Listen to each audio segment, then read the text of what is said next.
million people living in his country. No wonder he had power. How about applied faith? Gandhi completely cleared his mind of any doubt that he would eventually win the freedom he desired for his people. He kept his mind securely fixed on his definite major purpose. And this resolute purpose and his persistent action to achieve it opened his mind to the power of infinite intelligence. Mastermind. Gandhi assembled what is probably the greatest mastermind alliance in human history. It consisted of hundreds of millions of minds. Many of these minds may have been lacking in formal education, but each had the capacity for faith and a burning desire to achieve the goal of freedom that Gandhi was leading him towards.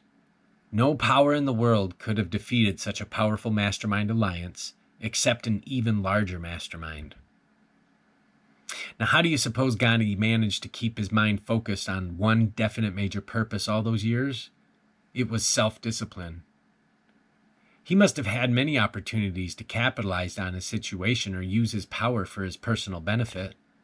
Anyone who had the power Gandhi had might have been tempted by such opportunities, but he had the self-discipline to lead a simple life, and thus he had the discipline to free a nation. Now, the structure of our mind. Our mind is divided into 6 departments, which are subject to our conscious control.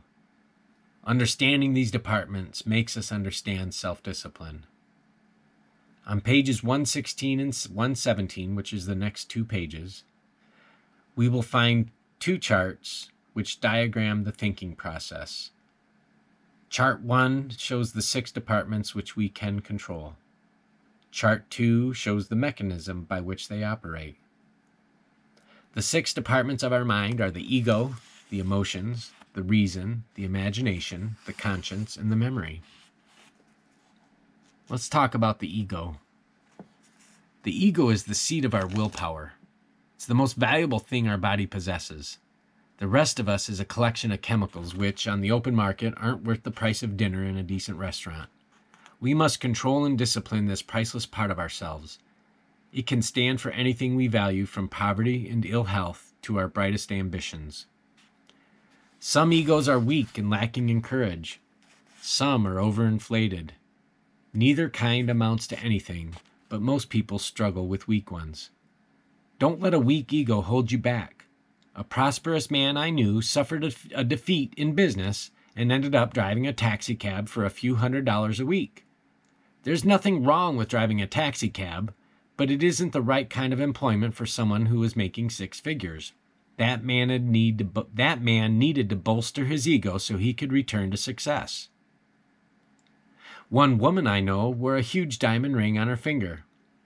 That ring was a symbol of her success, not a sign of vanity or ostentation.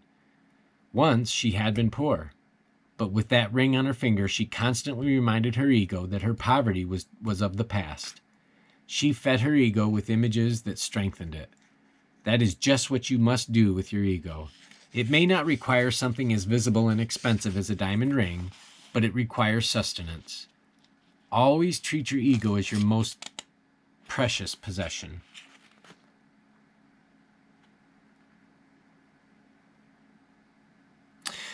I'm looking at these charts, and we'll start with chart 1. See if you can see them.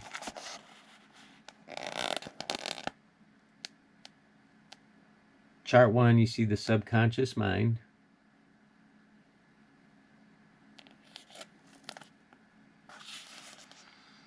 Then we see the seat of the willpower.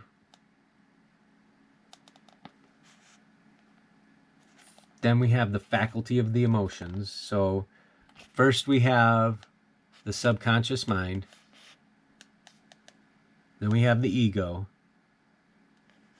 And under the ego we have the emotions, reason, and imagination.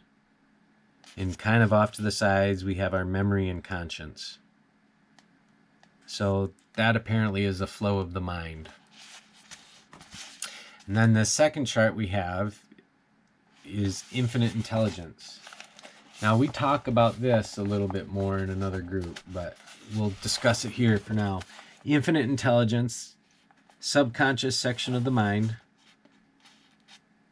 So infinite intelligence is all being, and there's the subconscious section of the mind, and it influences the willpower, the reason, the emotions, the imagination, and the conscience. And it also trickles down into telepathy. Wow, that's a pretty complicated chart. It just blows my mind, Don Green and everybody, how you guys put this together, where you were able to think this stuff through. I'd love to have been a part of that mastermind.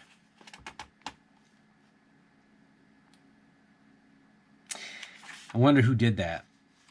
Anyways, protect your ego as if it were a diamond. There's good and there's bad egos, and there's strong and there's weak ones.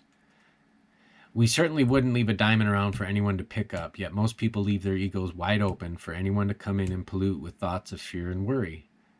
Don't let others know our secret thoughts, and don't let them unload their burdens on us. We can't afford to have worries. You can't afford to have worries of your own, let alone carry around someone else's.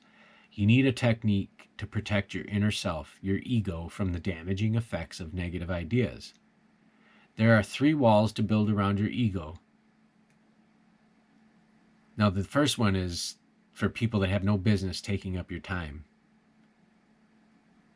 This wall should have several doors, and if someone can establish a reasonable access to your time, let that person in, but make sure he or she establishes that right first.